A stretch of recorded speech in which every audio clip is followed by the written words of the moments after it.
for management theory. So I have made a PowerPoint presentation about management theories, and it have 4 5 slides, 6 7 8 slides, and which have explanation also. So उसमें explanation भी है, तो उसमें उसमें बहुत चीज़ें समझने की है। तो मैं ट्राई किया है, मैं अभी इतना एक्सपर्ट नहीं हूँ मैं, तो थोड़ा बहुत मैंने प्रिपेयर किया है। और बस, और मैं मूवी देख रही थी, और उससे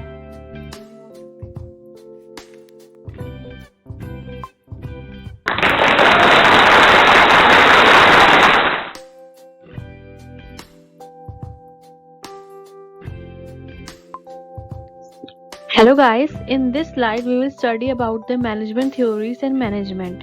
Management is the administration of an organization, whether it is a business, a non-profit organization, or a government body. It is the art and science of the managing resources of the business. So it means that whatever is going through in the organization, or whatever types of activities are done by the managers who are working in the organizations are managed, and it is managed by the top authorities. So it is the definition of management of in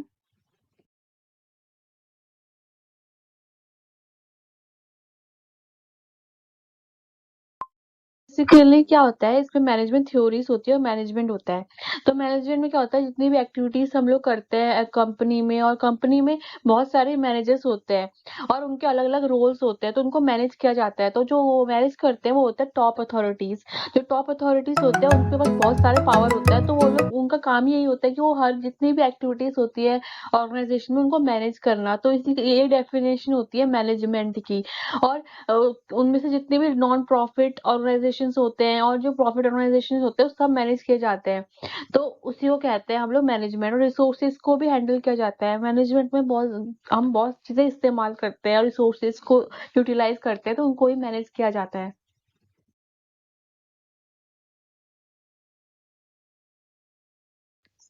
Hello guys, in this slide we will study about the management theories and second slide we will know about management theories and its approaches. And there are 4 approaches: classical approach, second behavioral approach, third quantitative approach, third is contemporary approaches. And it is also have some parts like classical approach.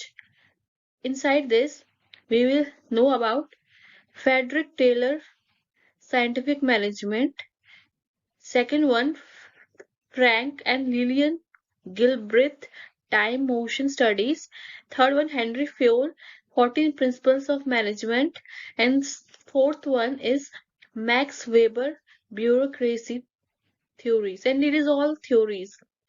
And being inside of behavioral approaches, we have the Hawthorne experiment, and second one is Max Gregor's theory X and theory Y. And in contemporary approaches, we have Auchi theory Z, and second one is contingency management.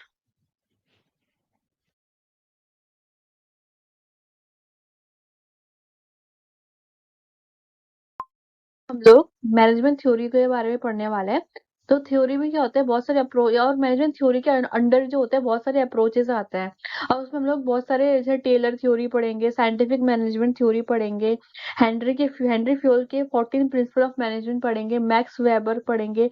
और ये approaches होते हैं classical approaches के under आते हैं। और behavioural approaches के अंदर हॉथरन एक्सपेरिमेंट आएगा, और McGregor theory X and theory Y वाली थ्योरी आएगी। इसमें हम लोग मोटिवेशनल थ्योरी पढ़ेंगे। और कंटेम्प्रेरी अप्रोचेस में आउचीज थ्योरी जेड पढ़ेंगे और कंटिजेंसी मैनेजमेंट पढ़ेंगे। हम लोग management theory.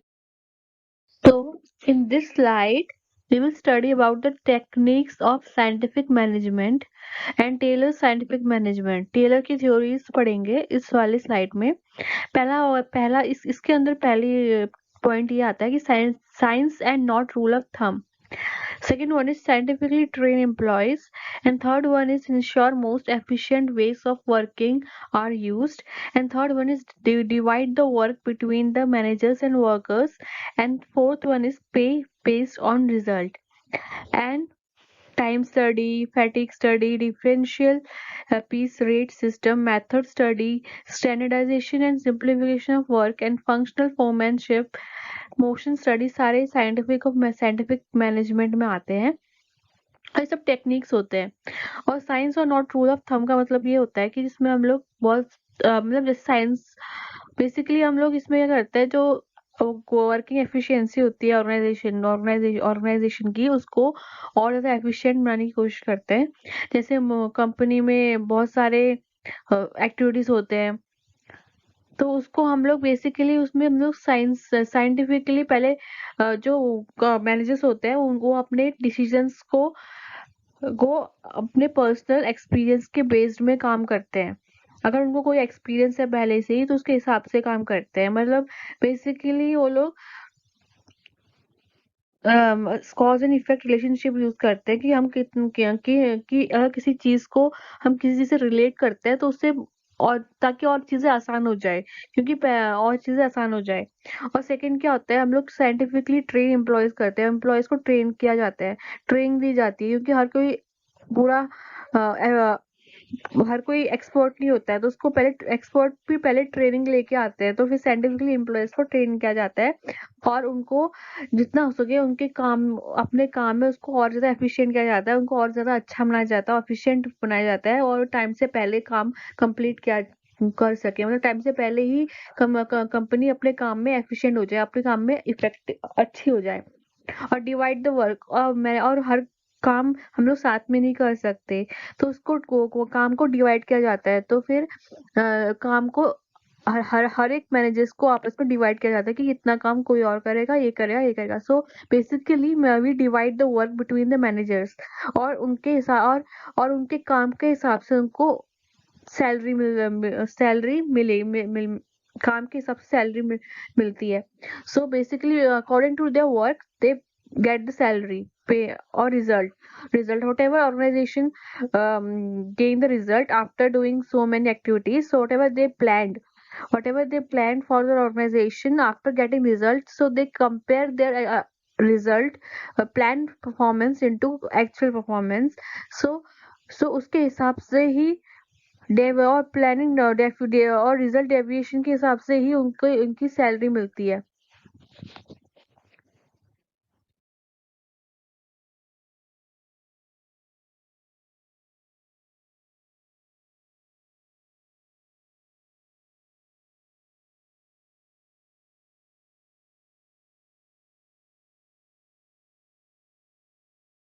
So in this slide, we will learn about technique of scientific management। इसमें हम लोग टेक्निक्स ऑफ साइंटिफिक मैनेजमेंट पढ़ेंगे। फैक्ट्री मैनेजर के दो पार्ट्स होते हैं, एक होता है प्लानिंग इंचार्ज, दूसरा होता है प्रोडक्शन इंचार्ज। प्लानिंग इंचार्ज में जब हम लोग प्लानिंग करते हैं, जब हम लोग कुछ चीजें ऑर्गेनाइज करने की या कोई कंपनी अगर अपनी कंपनी को आगे बढ़ाने के लिए मतलब पहले एक ऑब्जेक्टिव सेट करती है और उसमें प्लानिंग करती है, तो उनका इंचार्ज। और प्रोडक्शन इंचार्ज में जब हम लोग उस चीज में वर्कआउट करते हैं, उस चीज में काम करते हैं, तो उसके टाइम में क्या कौन सी चीजें इस्तेमाल की जाती है उसमें ये पड़ेगा, उसके अंडर ये चीजें आएंगी। सो प्लानिंग इंचार्ज में आता है इंस्ट्रक्शन कार्ड क्लर्क, दूसरा रूट क्लर्क, और थर्ड है time and cost clerk, and चौथा है डिसिप्लिनरियन। एंड प्रोडक्शन इंचार्ज में आता है feed boss, gang boss, repair boss, inspector, और ये सारे वर्कमैन फोरमैनशिप में के पार्ट्स है, वर्कमैन फोरमैनशिप के पार्ट्स है। और इसमें ही प्लानिंग इंचार्ज और प्लानिंग प्रोडक्शन इंचार्ज भी आता है।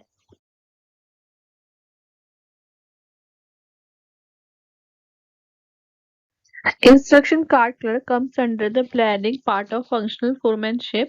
He prepares the detailed instructions according to which workers have to perform their jobs. जो इंस्ट्रक्शन कार्ड क्लर्क होते हैं वो planning part of functional foremanship के अंडर आते हैं। और उसमें क्या होता है, बेसिकली क्या होता है, इसमें डिटेल्स इंस्ट्रक्शंस को प्रिपेयर किया जाता है according to work, according to which workers have to be perform their jobs.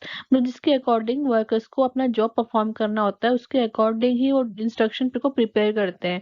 The route clerk specifies the route of production, मतलब रूट ऑफ प्रोडक्शन मतलब कौन सी जगह में प्रोडक्शन हम कर रहे हैं।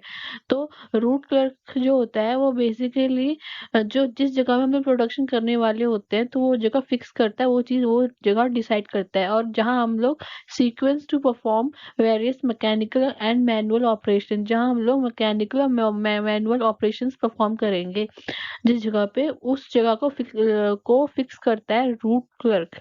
ही also decided the job to be done for the day and where it is to be done.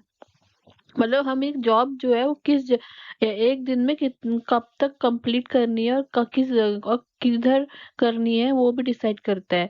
तो he also decided the work job to be done for the day, एक दिन में हमें कितना काम कंप्लीट करना है और कहाँ करना है, तो where it is to be done. And time and cost clerk fixes the time for completing and starting the work and prepare the cost sheet for each job. Time and cost clerk वो होता है जहाँ वो ये fix करता है कि हम लोग जॉब को कब हम स्टार्ट कर सकते हैं और कब हम इसे खत्म कर सकते हैं। तो और वो एक और चीज करता है कि मतलब कॉस्ट शीट प्रिपेयर करता है, हर सैलरी डिसाइड करता है कि हर एक वर्कर्स की सैलरी कितनी होगी वो भी डिसाइड करता है। तो time and cost clerk fixes the time for starting and completing the work and prepare the cost sheet for each job. तो वही होता है। तो is a functional foremanship, the speed boss ensures that the workers achieve their work target in a timely manner and are not misusing the time during their working hours। मतलब जो functional foremanship है उसमें क्या होता है, हम लोग speed boss जो होता है वो एक ये काम वो वर्कर्स का ये इंश्योर करता है कि वर्कर्स अपना काम अपने एक टारगेट सेट किया होता है, उन्होंने एक टारगेट सेट करते हैं जिसमें हम लोग उस टारगेट तक अचीव करने के लिए हम एक टारगेट सेट करते हैं, तो उसके उसके ऊपर काम करते हैं। तो जो वर्कर्स है वो अपना वर्क टारगेट टाइम पे अचीव कर रहे हैं कि नहीं कर रहे हैं ये इंश्योर करता है स्पीड बॉस। तो एंड और उस टाइम का मिसयूज तो नहीं कर रहे, कहीं वर्किंग आवर्स को बर्बाद जो मतलब जो कहीं टाइम पे मतलब काम टाइम पे काम नहीं कर रहे हो वैसा। तो the speed boss ensures that the workers achieve their work target in a timely manner and are not misusing the time during their working hours. And the speed boss works directly under the production in charge of the organization। जो speed boss होता है वो directly production in charge जो होता है organization का उसके under आता है। प्रोडक्शन इंचार्ज जो होता है, जो हम प्रोडक्शन का पूरा संभालता है ऑर्गेनाइजेशन का, उसके अंडर आता है स्पीड बॉस। क्योंकि उसका काम यही होता है कि वर्कर्स का टाइम और खुद को वर्कर्स को चेक करे कि वो टाइम पे काम कर रहे हैं कि नहीं कर रहे, वो टाइम पे वो जो टारगेट उन्होंने सेट कर रखा है उसको टाइम पे कंप्लीट कर रहे हैं कि नहीं कर रहे, उसमें कंजूसी तो नहीं कर रहे वैसा। द और द और जो and corporates with the gang boss. जो स्पीड बॉस होता है वो गैंग बॉस से कॉपरेट करके चलता है। और उसके बाद the corporate and speed gang boss to achieve their gang boss and repair boss to achieve the desired speed efficiency level. और रिपेयर बॉस जो होता है वो एक एफिशिएंसी चेक करता है कि टाइम से पहले कंप्लीट हो रहा है कि नहीं हो रहा है, जो हमने एक चीज सेट कर रखी है उसको हम टाइम से पहले कर रहे हैं कि नहीं कर रहे, रिपेयर बॉस वो चेक करता है। Gang boss also known as film construction foreman is also construction supervisor of building or bridge। You keep everyone and everything in line। Gang boss को हम लोग फिल्म कंस्ट्रक्शन फोरमैन भी बोलते हैं, क्योंकि कंस्ट्रक्शन और सुपरवाइजर होता है ये बिल्डिंग और ब्रिज का। और यू कीप और हर एक चीज हम लोग लाइन पे रख रहे हैं कि नहीं रख रहे, काम पे कर रहे हैं कि नहीं कर रहे। और time and cost clerk fixes the time for starting the and completing of the work। और जो टाइम एंड कॉस्ट वर्क होता है वो हम लोग स्टार्टिंग और कंप्लीटिंग ऑफ वर्क फिक्स करते हैं और प्रिपेयर द कॉस्ट शीट और से हर एक जॉब की सैलरी डिसाइड करते हैं। और ये बेसिकली रिस्पॉन्सिबल होता है वर्क प्लेस का, जहाँ हम लोग काम कर रहे हैं वहाँ का डिसिप्लिन में, वहाँ की डिसिप्लिन में काम हो रहा है कि नहीं हो रहा है। He is concern with the coordination in every job from planning to successful execution. Means he is concerned with the coordination between the workers for their job in their jobs from planning to successful execution। मतलब जहाँ से हम लोग planning कर रहे हैं और जहाँ से हम लोग प्लानिंग को सक्सेसफुली टारगेट को सेट टारगेट को अचीव कर रहे हैं, वहां तक का जो हर एक जॉब परफॉर्म किया जा रहा है वो कोऑर्डिनेशन के साथ हो रहा है कि नहीं हो रहा है। मतलब जहाँ से हम लोग प्लानिंग की है और उसके बाद हमने प्लानिंग की है, जो टारगेट सेट किया है उसको अचीव करने तक का जॉब हम लोग परफॉर्म कर रहे हैं, उसको कोऑर्डिनेशन हो रहा है कि नहीं हो रहा है। And he enforces the rules and regulation maintaining responsibility discipline. और और उसमें रूल्स एंड रेगुलेशंस के साथ कोई मेंटेन करते हैं, और बस यही होता है।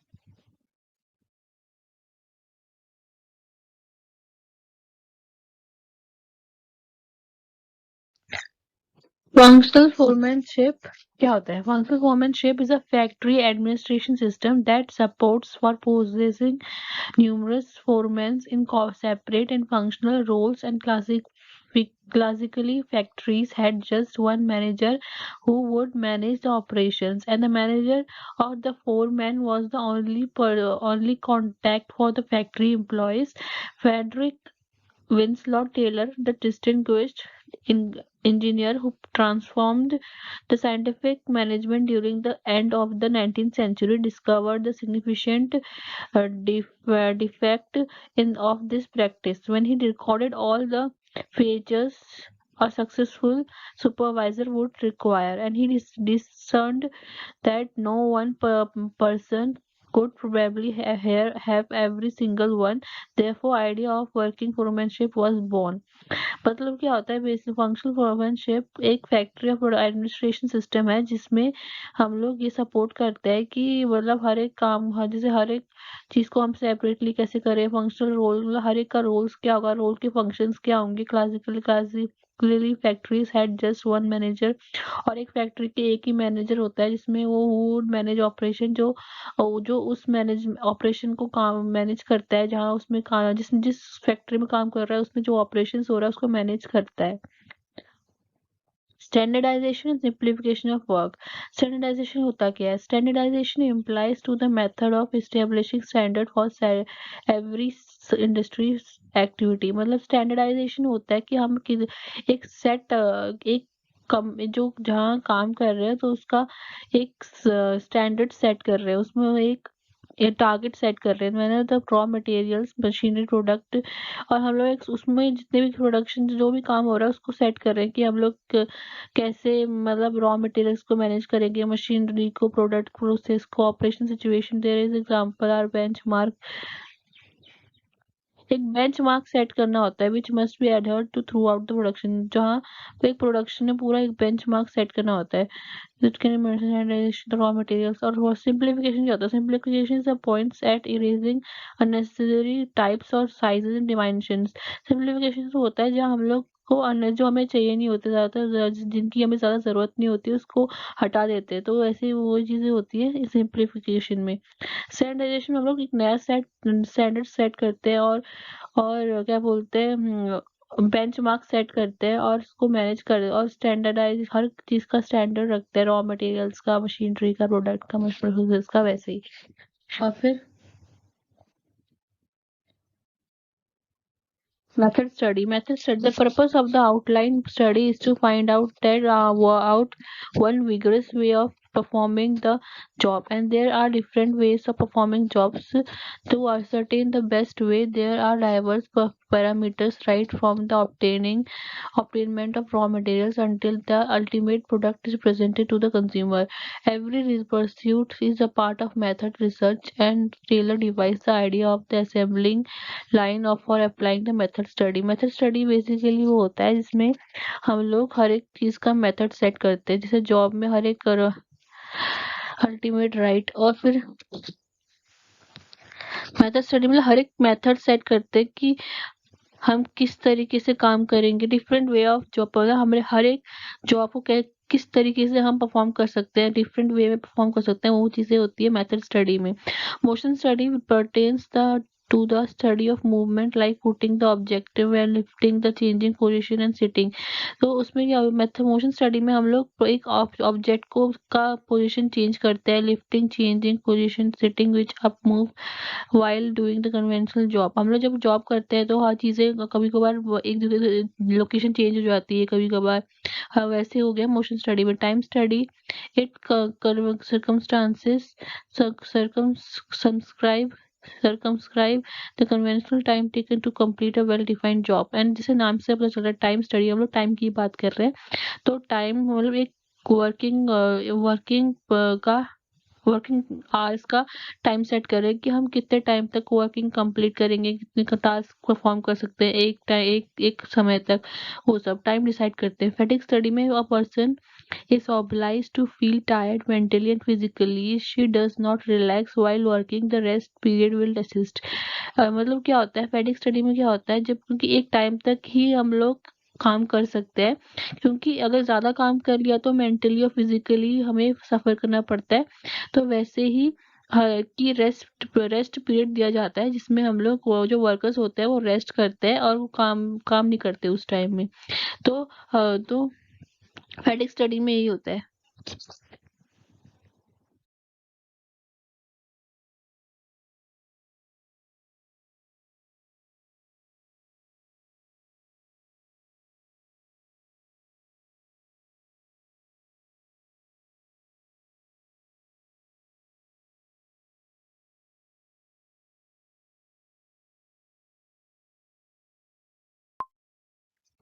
Frank and Lillian Gilbreth stressed one way to get the job done. Frank and Lillian Gilbreth valued efficiency by identifying and replicating one best way to complete a task. Husband and wife Frank and Lillian Gilbreth believed in regulation and consistency in the workplace rather than encouraging a company of many working parts. They valued efficiency above all else. The couple believed that there is one best way to get any job done, and the specific process should, when identified, be replicated through the manufacturing process, eliminating individual steps and producing the most efficient result. Frank stated, the greatest misunderstanding occurs as to aims of scientific management. Its fundamental aim is the elimination of waste and the attainment of worthwhile desired result with the least necessary amount of time and effort. The couple placed high value and efficiency when managing an organization. Their management theory outlined their three main points. जो Frank lilium Gilbreth है, तो उनका वो लोग valued efficiency efficiency को ज्यादा valued करते, time से पहले जो टास्क कंप्लीट करते हैं उसको ज्यादा वैल्यूड करते थे। और by identifying replicating one best way to complete task, तो जो सबसे बेस्ट वे होता था एक टास्क को कंप्लीट करने के लिए। और दोनों हस्बैंड वाइफ का ये मानना था कि बिलीव वो ये मानते थे कि regulation and consistency in work place, और हमेशा वर्क प्लेस में एक रेगुलेशन होना चाहिए, कंसिस्टेंसी होनी चाहिए, और कंसिस्टेंसी से काम होनी चाहिए, मतलब एक तरीके से ही काम करना चाहिए, rather than encouraging company of many working parts, या ज्यादातर मतलब उस rather than कंपनी को बहुत सारे पार्ट्स में डिवाइड कर लेना, बहुत सारी पार्ट्स में काम करना के एक साथ में, मतलब दे वैल्यूड एफिशिएंसी। तो उनका सबसे ज्यादा मेन चीज थी कि टाइम से पहले काम कंप्लीट करना। The couple believe that there is one best way to job done. The specific process should be identified। एक प्रोसेस को आइडेंटिफाई करना और पहचानना उसको, और उसके ऊपर मैन्युफैक्चर और उसके ऊपर काम करना, और उस पे और उसके अंदर जो छोटे छोटे स्टेप्स करना है उनको उसको निकाल देना, और प्रोड्यूसिंग द उसमें सबसे ज्यादा एफिशिएंट और सबसे ज्यादा इफेक्टिव चीज होगी, उससे उसको सिलेक्ट करके उस पे काम करना। और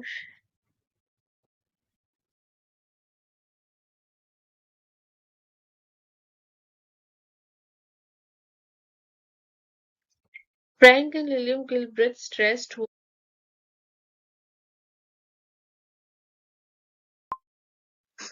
First, reduce the number of motions in a task. Frank and Lilium coined the term "thermalics" or elemental motions required for the tasks in the workplace. They used these 18 units to analyze how tasks were completed. Searching for an object with the eyes or hands, grasping an object with hands, assembling and disassembling two parts, etc. From there, and they would figure out which motions were necessary and then eliminate any unnecessary motions to increase efficiency. Second, focus on the incremental study of motion and time. As engineers, Frank and Lilium closely studied motion and time to calculate the most efficient way to complete a given task. Taking the scientific approach, they measured time and motion to one and 2,000 of a second to understand what works best. Their insight was unlike that of most of their other theorists, as they channelized physical science rather than psychology. Third, increase the efficiency to increase the profit and workers' satisfaction. Your main goal as a leader should be to increase efficiency in each individual employee and in the organization as a whole. Not only will this method save time, it will also afford you a higher profit and happier workers. पहला क्या था, reduce the number of motion in task. Frank William जो थे उन्होंने यह मतलब उनका ये चीज था कि मतलब जितना हो सके वह मतलब दो पार्ट्स को असेंबल करे और डिसेंबल करे और उसमें से जो है यूजफुल चीजें हैं उसको उसको इंक्लूड करे और जो अननेसेसरी चीजें हैं उसको निकाल दे. तो उससे क्या होगा, एफिशिएंसी बढ़ेगी, कम जो टास्क की एफिशिएंसी बढ़ेगी. पहले पहले में ये था. सेकंड में ये था कि to focus on the incremental study of a motion and time मतलब टाइम को इंक्रीमेंटल मतलब जितना हो सके वो लोग ये समझ रहे थे कि जितना हो सके उनका काम अच्छे से रहे. तो वो लोग ज्यादातर फिजिकल साइंस को प्रिफर ज्यादा कर रहे थे rather than the psychology. तो they taking a scientific approach, they measure time and motion. तो वो टाइम को और मोशन को मेजर कर रहे थे कि कितने टाइम तक टास्क कंप्लीट हो सकता है और कितने समय तक टास्क कंप्लीट हो सकता है और कितना टाइम लगेगा उसको कंप्लीट होने में, ताकि जितना हो सके उतना मतलब बेस्ट वे में क्या, ताकि जितना हो सके वो लोग एफिशिएंट वे में और जल्दी जल्दी टास्क कंप्लीट कर सके. तो और थर्ड था increase the efficiency to increase the profit and worker satisfaction. जितना हो सके प्रॉफिट को बढ़ाया जाए और वर्कर्स सेटिस्फेक्शन, क्योंकि जब तक वर्कर सेटिस्फाइड नहीं रहते काम से वो अच्छे से काम नहीं करते. तो जितना हो सके उनको वो लोग हर एक एम्प्लॉयज की नीड्स को अच्छे से आइडेंटिफाई करे और उसको फुलफिल करे, क्योंकि जब तक एम्प्लॉयज के खुद की नीड्स पूरी नहीं होती है तो वो लोग टास्क भी अच्छे से फुलफिल नहीं करते. तो फिर वो तो हर एक की रिस्पॉन्सिबिलिटी, लीडर की रिस्पॉन्सिबिलिटी होती है कि हर एक के इंडिविजुअल की नीड्स को फुलफिल करे ताकि वो लोग और अच्छे से काम कर पाए और जो कंपनी की एफिशिएंसी बढ़ जाए. तो जितना वर्कर्स हैप्पियर रहेंगे, जितना वर्कर्स खुश रहेंगे उतना अच्छे से काम करेंगे और उतना अच्छे से प्रॉफिट होगा कंपनी को. First, reduce the number of.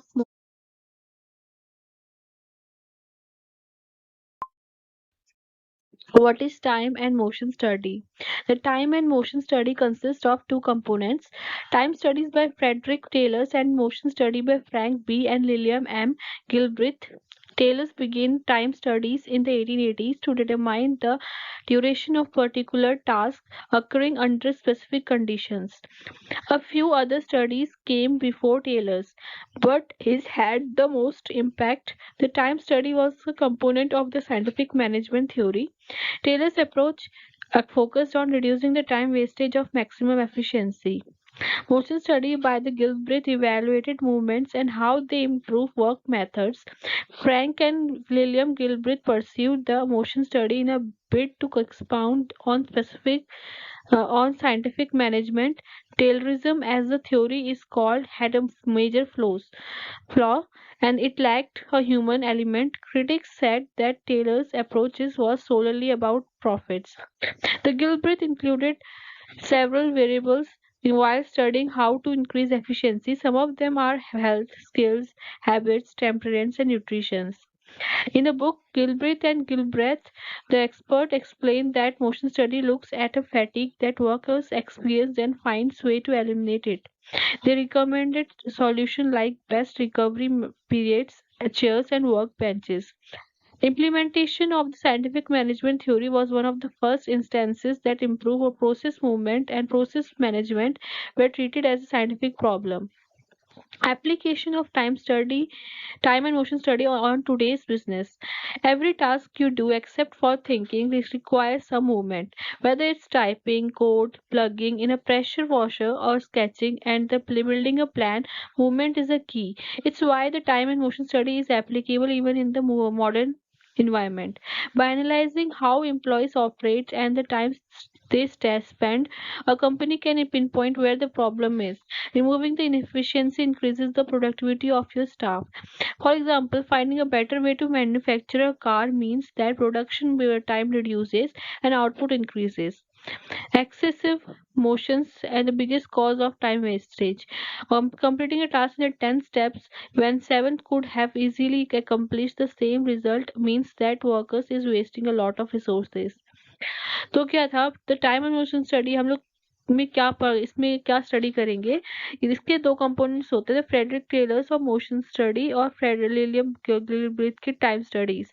जैसे हम लोग में मोशन में हम लोग क्या मूवमेंट चेक करेंगे। मोशन में हम लोग कंपनी किसी वर्क और किसी टास्क की मूवमेंट चेक करते हैं, और टाइम में हम लोग किसी चीज की एक पर्टिकुलर टाइम देखते हैं कि कितना टाइम तक हम काम कर पा रहे हैं और उस पे कितना हम लोग फोकस कर पा रहे हैं। रिड्यू जितना ज़्यादा हो सके हम लोग टाइम को कम वेस्ट करें और एफिशिएंसी को बढ़ाएं।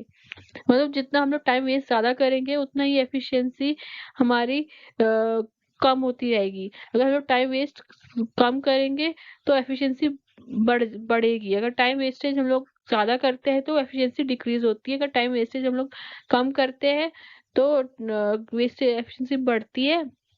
अगर नहीं करते तो एफिशिएंसी घटती है। तो मोशन स्टडी में बेसिकली हम लोग क्या करेंगे, वर्क मेथड्स को इम्प्रूव करेंगे और उसमें हम लोग ज़्यादा से ज़्यादा प्रॉफिट। और बेसिकली जो टेलरिज्म के लॉ थ्योरी थी उसमें बहुत सारे फ्लॉस आ गए थे और ह्यूमन एलिमेंट, क्योंकि उसमें बहुत सारे वर्कर्स कम वर्कर्स की कमी हो रही थी और सैड टेलर और ज़्यादातर उसमें प्रॉफिट में ज़्यादा फोकस किया जा रहा था। और गिलब्रेथ ने बहुत सारे वेरिएबल्स को इंक्लूड किया, जैसे कंपनी की एफिशिएंसी बढ़ाने के लिए, जैसे हेल्थ हो गया, स्किल्स होगी, हैबिट्स हो गए और टेम्परेंस और न्यूट्रिशंस हो गए। क्योंकि हम लोग कभी कभार कंपनीज वर्कर्स ज़्यादा काम करते हैं, टायर्ड हो जाते हैं या फ्रस्ट्रेट हो जाते हैं, तो उनकी हेल्थ में भी बहुत सारे इम्पैक्ट होते हैं। तो उनकी हेल्थ में भी इम्प्रूवमेंट लाने के लिए बहुत सारी मेडिकल चीज़ें भी लाई गई। उनकी स्किल्स पे फोकस किया गया, उनकी हैबिट्स में, उनकी डेली हैबिट्स क्या करते थे। तो वैसे ही तो उनके एक्स वर्कर्स के एक्सपीरियंस को भी फाइंड आउट किया गया कि उनके पुराने एक्सपीरियंस कैसे थे और उसमें से जितनी भी अननेसेसरी चीज़ें थी उनको एलिमिनेट किया गया। उनको एक्सपीरियंस, अगर उनके एक्सपीरियंस देखे गए कि उनका एक्सपीरियंस क्या है, उनके एक्सपीरियंस को चेकआउट करने के बाद जो अगर कुछ कमियां थी तो उसको एलिमिनेट किया गया, ताकि वो ताकि जो अगर कोई कमियां या कुछ बैड चीज़ें हैं उसको रिकवर कर पाए। और इम्प्लीमेंटेशन और अप्लाई कैसे करते हैं टाइम स्टडी को। आजकल के बिजनेस में हम लोग टाइम एंड मोशन स्टडी को कैसे अप्लाई कर सकते हैं। जैसे हर एक थिंकिंग को छोड़ के हम लोग हर एक टास्क जो करते हैं, जैसे उसमें हर एक चीज़ में मूवमेंट होती है, मूवमेंट चाहिए होती है। मतलब जैसे चाहे हम लोग कोडिंग कर रहे हो या प्लगिंग कर रहे हो या कुछ स्केचिंग कर रहे हो या कोई एक प्लान को बिल्ड कर रहे हैं, तो उसमें मूवमेंट की जरूरत होती है।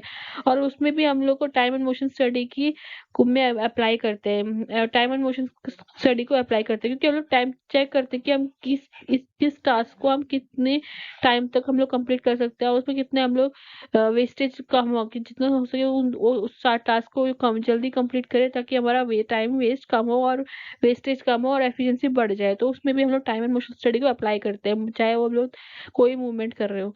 तो दूसरे में क्या होता है कि कंपनी क्या करती है, एम्प्लॉयज को ऑपरेट करती है।